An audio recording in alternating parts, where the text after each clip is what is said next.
ठीक है, आवाज़ नहीं आ रही तो एक बार दोबारा सुने। अस्सलाम वालेकुम वरहमतुल्लाहि वबरकातुह। आज हम बुक का पेज नंबर 24 करेंगे, अमली काम। आपको स्क्रीन नज़र आ रही होगी, स्क्रीन शेयर कर रहा हूँ मैं। पेज नंबर है आपकी किताब का 24।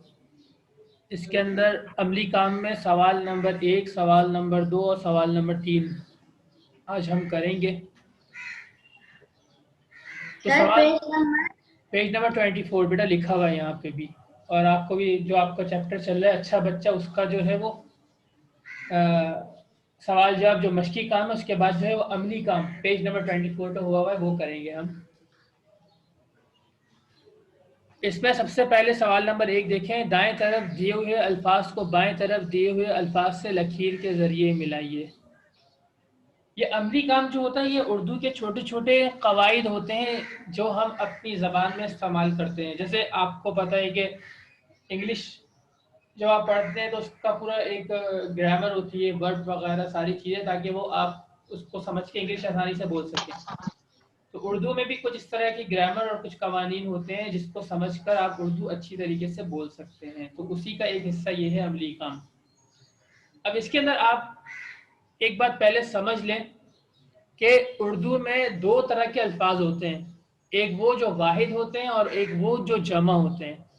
वाहिद का मतलब ये है कि वो जो लफ्ज़ होता है वो मुफरद होता है, सिंगल होता है, अकेले इस्तेमाल होता है।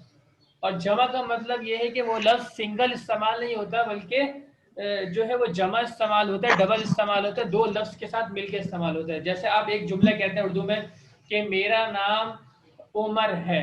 अब देखिए, मेरा एक लफ्ज़ है, सिंगल वर्ड है, नाम एक वर्ड है, उमर एक वर्ड है और है एक वर्ड है। ठीक है, तो इसके अंदर सारे वर्ड जो है बेटा सिंगल वर्ड है। अच्छा, एक दूसरा उर्दू के अंदर आप जुमला अगर बोलेंगे कि उमर का चेहरा चमकदार है। ठीक है, चमकदार। अब देखिए, इसके अंदर जो है जो जुमला इस्तेमाल हुआ उमर का चेहरा, ये सारे वर्ड सिंगल हैं, लेकिन ये जो वर्ड है चमकदार, ये सिंगल नहीं है, बल्कि ये इसको जमा लफ्ज कहा जाएगा, या इसको साबिक़ लाही के जो उर्दू का जो ग्रामर का कायदा है वो कहा जाएगा कि ये दो लफ्ज से मिलकर बना है। क्योंकि चमक एक अलग लफ्ज है और दार एक अलग लफ्ज है। चमक का मतलब ये होता है कि रोशन, और दार का मतलब होता है रखने वाला। तो ये दो लफ्ज से मिलकर बना है, इसको जो है वो उर्दू में जमा या साबिक़ लाही के लफ्ज कहा जाता है। तो उसी की यहाँ पे मशक कराई जा रही है। वो सारे वर्ड जो दो लफ्ज से मिलकर बनते हैं उसी को यहाँ पे समझाया गया है। उसको अभी हम वर्ड की वर्कशीट पे भी कर लेंगे, आप समझ जाएंगे उसको। देखें, अब यहाँ पर एक लाइन है जो अल्फाज की, यहाँ पर दूसरी लाइन है। तो अब इस लाइन में जो वर्ड है उनको उस लाइन के सही वर्ड के साथ मिलाना है, मैच करना है, जो उर्दू का सही लफ्ज बन जाए। ठीक है, मैं पूछता जाऊंगा, अब आप लोग जो है इसका जवाब भी देते जाएंगे। अब मिसाल के तौर पर इसमें पहला वर्ड है खूब। तो उर्दू में हम एक लफ्ज इस्तेमाल करते हैं जैसे खूबसूरत होता है, तो या इसी तरह और भी इसका खूबसूरत एक वर्ड होता है। तो आप ये वर्ड खूब देखेंगे, इन पांचों में किसके साथ मैच हो रहा है, जिसके साथ मैच होगा लाइन के जरिए से दोनों को मैच कर देंगे, दोनों को मिला देंगे। जैसे मिसाल के तौर पर खूब पहला वर्ड है, तो आपने देखा इसको दिल के साथ मिला के खूब दिल, तो उर्दू में इस तरह का लफ्ज इस्तेमाल नहीं होता। इसी तरह सवेरे, खूब सवेरे, तो ये भी एक वर्ड नहीं, ये दो अलग अलग वर्ड हो जाएंगे। इसी तरह तीसरा वर्ड जब आपने देखा खूबसूरत, तो आपको पता चला कि इसका मैच बिल्कुल सही है इसके साथ, और हम लोग कहते हैं कि ये जो घर है वो खूबसूरत है, या ये जगह खूबसूरत है। तो आपको पता चला कि ये सही वर्ड है, आपने इस दोनों को मिला दिया। इससे आपको ये भी पता चल गया कि खूबसूरत ये एक वर्ड नहीं होता, दर हकीकत दो वर्ड होते हैं, दो लफ्ज होते हैं जो मिलकर एक बन जाते हैं। बात समझ में आ गई? अब कौन बताएगा ये दूसरा वर्ड किसके साथ मिलेगा? दूसरा वर्ड है पुर। पुर का मतलब होता है भरा हुआ होना, बहुत ज्यादा होना। तो अब पुर किसके साथ मिलेगा? दिल के साथ, दिल के साथ मिलेगा, सवेरे के साथ मिलेगा, सवेरे के साथ मिलेगा, सूरत तो निकल गया। अब ये क्या कहते हैं, एक खुलूस है और एक दार। बेटा नाम बताओ, नाम बता के फिर बताओ कौन बता रहा है, आप बताओ। सर मैं बता, हाँ बताओ। खुलूस, खुलूस, हाँ पुरखुलूस। क्या नाम है आपका? अब्दुर्रहमान। अब्दुर्रहमान, गुड, बिल्कुल सही। पुरखुलूस मतलब, पुरखुलूस का मतलब ये है कि जिसके अंदर इखलास बहुत ज्यादा हो। ठीक है, तो दूसरा वर्ड मैच हो गया खुलूस के साथ। अब इस लाइन के अंदर से दो वर्ड निकल गए, एक सूरत निकल गया और खुलूस। अब तीन वर्ड रह गए, दिल, सवेरे और दार। अब तीसरा वर्ड हमने देखा यहाँ पर, जो पहली वाली जो यहाँ पर लाइन है, इसके अंदर तीसरा वर्ड है चमक। तो अब आपने देखा चमक किसके साथ मिलेगा? पहला वर्ड था दिल, चमक दिल, ये सही नहीं है। चमकदार, चमकदार, हाँ, चमकदार। उमर, उमर बताएंगे, उमर, उमर बताएं बेटा, ये किसके साथ मिलेगा? चमकदार, गुड। तो ये चमक जो है वो दार के साथ मिल जाएगा। चमकदार मतलब ये है कि चमक रखने वाला, वो उस चीज को कहा जाता है जो चमकदार चीज होती है, जिसकी चमक होती है। तो ये इसके साथ मिल गया। तो आखिर के तीन वर्ड निकल गए और ऊपर के दो रह गए, और पहले वाली लाइन के दो वर्ड रह गए। तो अब चौथा वर्ड हमारा, चौथा लफ्ज जो है हमारे सामने, वो नेक है। तो नेक आपने देखा दिल के साथ मिलेगा या सवेरे? याह्या बताएंगे, याह्या, याह्या, याह्या, हाँ गुड। दिल, हाँ नेक दिल, नेक दिल का मतलब ये होता है कि, हाँ नेक दिल का मतलब ये होता है कि अच्छे दिल वाला। ठीक है, इससे मोहम्मद हाँ। इब्राहिम। अब आखिरी जो वर्ड है वो इब्राहिम बताएंगे। तीनों, उमर ने, यहया ने और अब्दुर्रहमान ने बता दिया। अब आखिरी वर्ड इब्राहिम बताएंगे। इब्राहिम सुबह किसके साथ मिलेगा? सुबह सवेरे। हाँ जाहिर सी बात है, सुबह दिल कोई वर्ड नहीं है, या सुबह सूरत कोई वर्ड नहीं है। सुबह सवेरे कहा जाता है, सुबह का जो जल्दी का वक्त होता है उसको सुबह सवेरे कहा जाता है। ठीक है, तो ये पहला अमली काम है। इसको क्या करेंगे आप, इसको कॉपी के अंदर तीन कॉलम बना लेंगे। इसमें से पहले और तीसरे कॉलम के अंदर ये अल्फाज लिखेंगे, और बीच वाला जो कॉलम होगा उसको आप मैचिंग के लिए इस्तेमाल करेंगे, जैसा मैं अभी आपको बना के दिखा रहा हूँ। देखिए, देखते जाइएगा।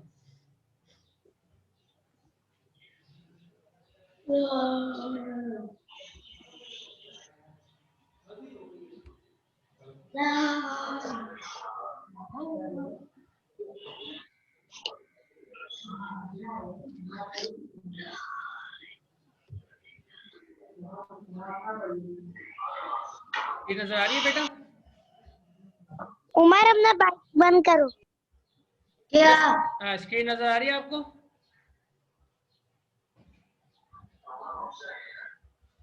सबको स्क्रीन नजर आ रही है ना? देखिए, इसके अंदर मैं एक कॉलम बनाऊंगा।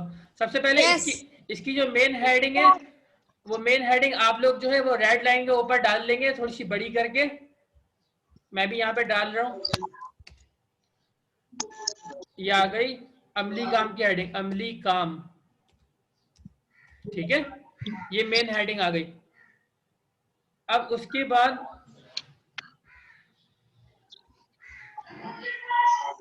हम इसका एक वो बना लेंगे, कॉलम बना लेंगे, चार्ट बना लेंगे। चार्ट के अंदर इसको बना के ये काम कर लेंगे। अब देखिए, इसमें 5 वर्ड हैं। 3 आप इसकी क्या कहते हैं कॉलम बना लेंगे, और 5 रॉ बना लेंगे। तो उस पे ये कि सारे वर्ड आराम से आ जाएंगे। ठीक है, अब इसे में हमें मैच करना है। अब पहले वाली लाइन के अंदर वर्ड देखिएगा। पहला वर्ड है खूब, दूसरा वर्ड है पुर,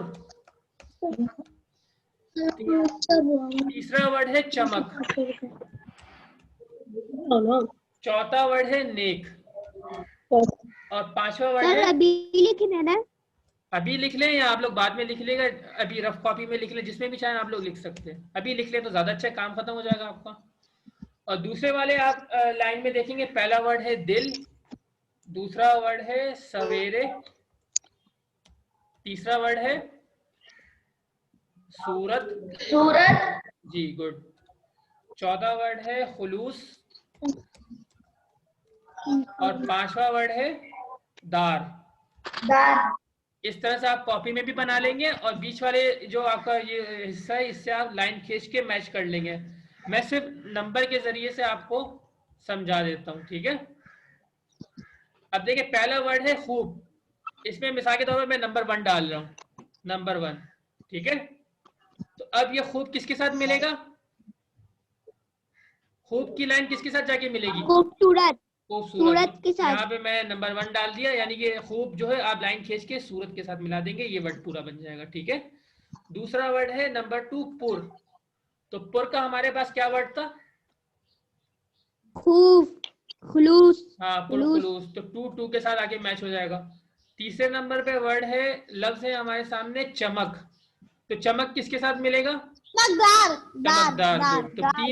तीन नंबर के साथ आके मिल गया। ठीक है, चौथे नंबर पे वर्ड है हमारे सामने नेक। दिल, दिल, नेक आके मिल गया दिल के दिल, साथ। दिल। 4 नंबर के साथ मिल गया। और पांचवा था सुबह। तो सुबह किसके साथ सवेरे, मिलेगा? सवेरे, सुबह सवेरे। सवेरे। गुड। हाँ, तो सवेरे। ये 5 नंबर के साथ मिल गए। ठीक है, अब आते हैं सवाल नंबर 2 की तरफ। सवाल नंबर 2 हमारा है, पहले समझ तो लो, क्लास यूं निकल जाएगी। एक सवाल हमारा यहाँ पे मुकम्मल हो गया और इसका काम आप लोगों को मिल गया। अभी बस आप लोग लिखे मत, अभी सिर्फ समझ लें। उसके बाद जब मैं रिकॉर्डिंग भेजूंगा आपकी क्लास वर्क में, तो आप वहां से जो है वो स्क्रीनशॉट लेके आराम से काम कर लीजिएगा। अभी सिर्फ समझ लीजिए, और अभी मेरे सामने साथ साथ जो है वो आप लोग इस मश्क को हल करते जाए ताकि समझने में आसान हो जाए। ठीक है, सवाल नंबर 2 हमारे पास वही है जो हम पीछे हमने मैच किया था। अब यहाँ पर अशार को मुकम्मल करना है, और उस अशार को मुकम्मल करने के लिए ये हमारे पास सर मैंने कर लिया। हाँ, अल्फाज जिसने कर लिया कोई बात नहीं, जिसने नहीं किया उसको वो समझ लें। खाली ये अल्फाज आपके सामने मौजूद हैं, इन अल्फाज को आप इन खाली जगहों में लिखेंगे। ठीक है, अब मैं नाम बताता जाऊंगा, और वो जिसका नाम बोलूंगा सिर्फ वो बताएंगे मुझे। ठीक है, तो पहला जुमला हमने पहला शेर पढ़ा, स्कूल में पढ़ता हूं मैं, वक्त सहर डैश हूं मैं। जी उमर, बताएं इसके अंदर कौन सा वर्ड सही लगेगा? समझाए, दस्ता, उठता, और गली और काम। दस्ता, दस्ता। दस्ता क्यों? वक्त सहर दस्ता हूं मैं, क्या दस्ता हूं? उर्दू का ये जुमला बनता है सही? पेज नंबर कौन सा सर? जो सुबह सुबह हम क्या करते हैं, सबसे पहले जब सोकर हम क्या करते हैं? सर हाँ उठता। हाँ, उठता। गुड। ये किसने बताया जवाब? मैंने खुद ही हाँ, पूछा है। उमर ने मैंने खुद ही बताया। पूछा है। उमर ने बताया। मोहम्मद इब्राहिम। इब्राहिम ने बताया। अच्छा ठीक है, गुड इब्राहिम। तो पहले वाले इसके अंदर खाली जगह के बेटा मैं जिसका नाम बताऊंगा सिर्फ वो बताएगा, ताकि सबको बोलने का मौका मिले एक बार। ठीक है, तो पहले वाले खाली जगह के अंदर हम लिखेंगे, स्कूल में पढ़ता हूं मैं, वक्त सहर उठता हूं मैं। यानी वक्त सुबह के वक्त में उठता हूं। सहर का मतलब ये कि सुबह जल्दी का वक्त। ठीक है, सारी बुक पे लिख देना। हाँ ये बुक में करना है। तो ये उठता यहाँ पर आ जाएगा इस खाली जगह के अंदर। अब एक ऑप्शन निकल गया, 4 ऑप्शन आपके पास रह गए, इसमें से ढूंढ के दूसरी खाली जगह पूरी करेंगे आप। यूं शाम सर पर आएगी, फिर माँ मुझे डैशगी। अब आपने देखा यहाँ पे 4 वर्ड है, समझाएगी, समझाए, समझाएगी। दस्ता और दीदी, जी, फिर माँ मुझे समझाएगी। समझाएगी। तो इसको आप यहाँ पर खाली जगह में लिख देंगे। ठीक है, तीसरा जुमला, मौका यही है काम का, कुछ फिक्र कर तू डैश का। काम, दस्ता और ये गली और ये काम। हाँ,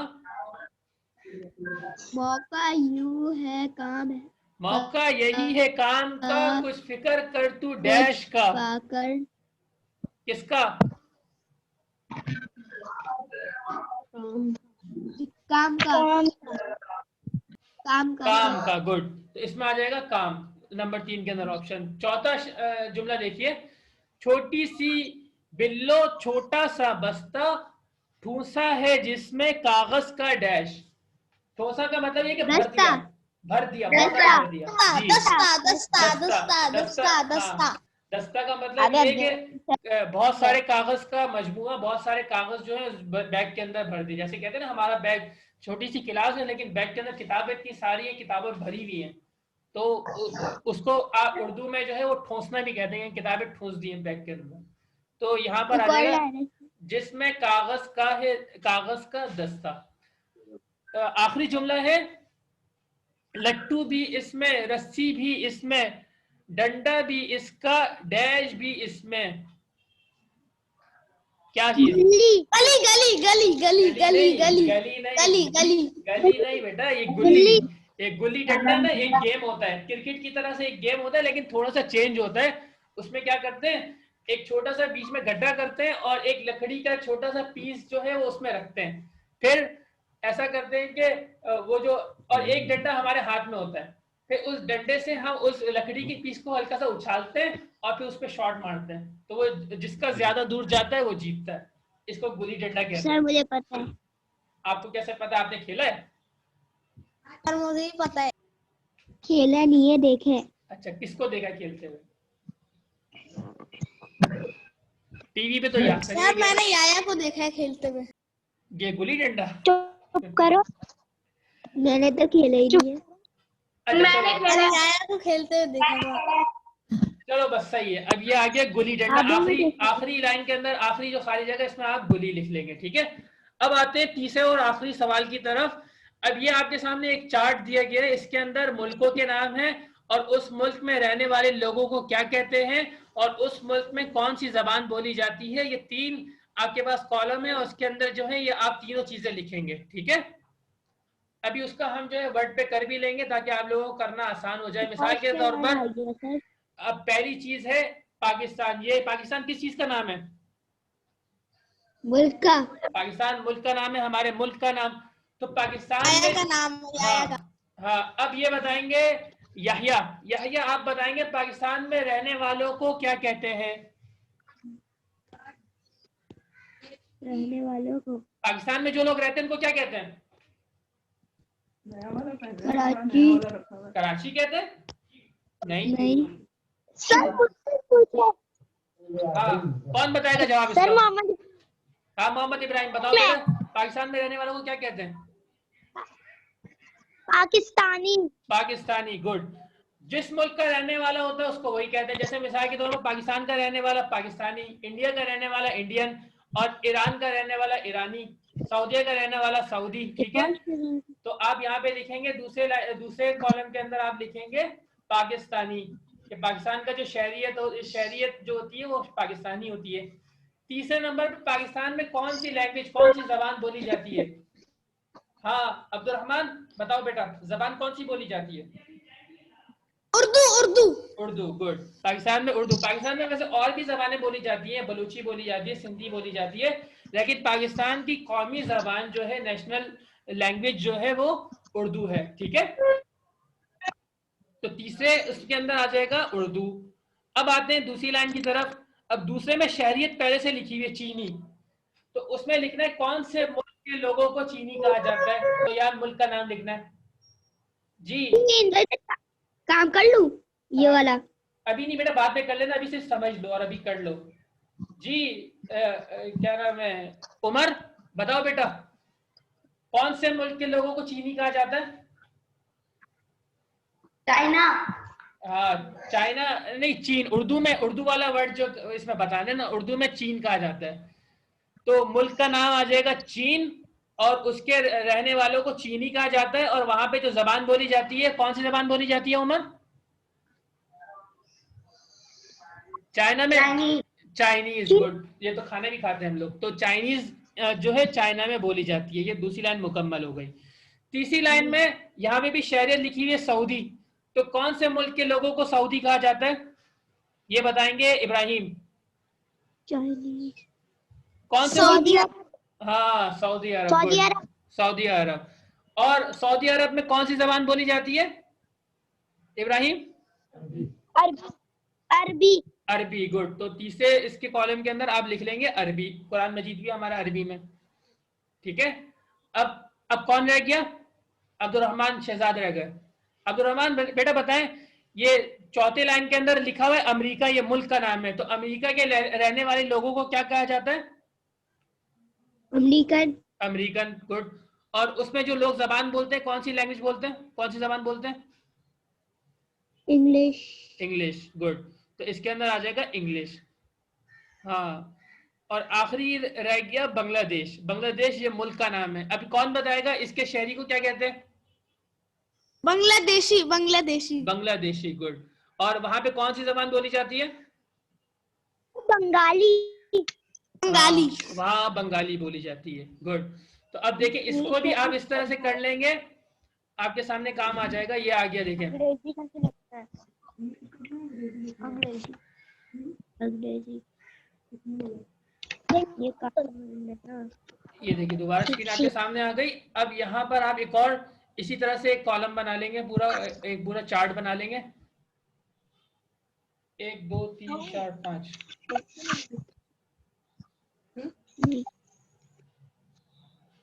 ठीक है, एक और चार्ट हाँ, बनाना। एक और चार्ट कॉपी में बना लेंगे। उसमें सबसे पहले हेडिंग आप लगाएंगे मुल्क, दूसरे में लगाएंगे शहरियत,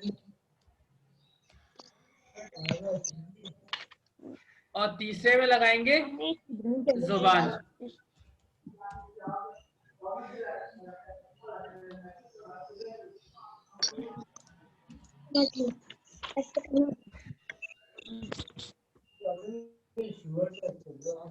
ठीक है, अब उसमें पहले में आपने देखा था, पहले उसके अंदर लाइन के अंदर पाकिस्तान पहले से लिखा हुआ था, तो आपने पाकिस्तान लिख दिया। फिर उसमें ये कि पाकिस्तान के शहरी को क्या कहा जाता है, आपने जवाब दे दिया था, इसको पाकिस्तानी कहा जाता है। तो आप दूसरी लाइन में इस तरह से पाकिस्तानी लिख देंगे। और तीसरी लाइन में जबान, पाकिस्तान में कौन सी जबान बोली जाती है, तो पाकिस्तान में उर्दू बोली जाती है। तो इस तरह से ये कॉलम मुकम्मल कर लेंगे हम, ठीक है। इसी तरह अब दूसरे में पहले से ये लिखा हुआ है चीनी, तीसरे में लिखा हुआ है सऊदी,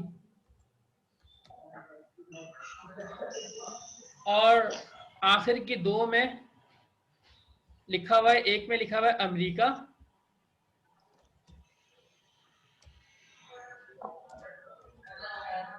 और आखिरी में लिखा हुआ है बांग्लादेश।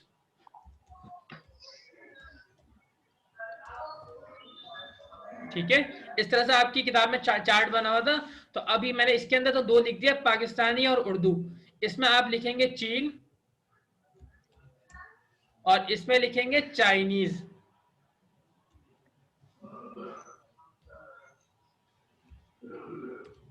इस तरह से चाइनीज लिख लेंगे, ठीक है।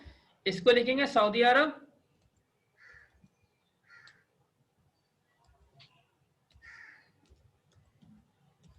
और इस पे जबान लिख लेंगे अरबी। अमेरिका, यहां का शहरी है अमेरिकन, सॉरी, और यहां पे जबान बोली जाती है वो अंग्रेजी। उर्दू में अंग्रेजी कहते हैं, इंग्लिश तो वो इंग्लिश का वर्ड, तो आप उर्दू वाला लिखेंगे अंग्रेजी, ठीक है। बांग्लादेश, यहां के शहरी को बांग्लादेशी कहा जाता है,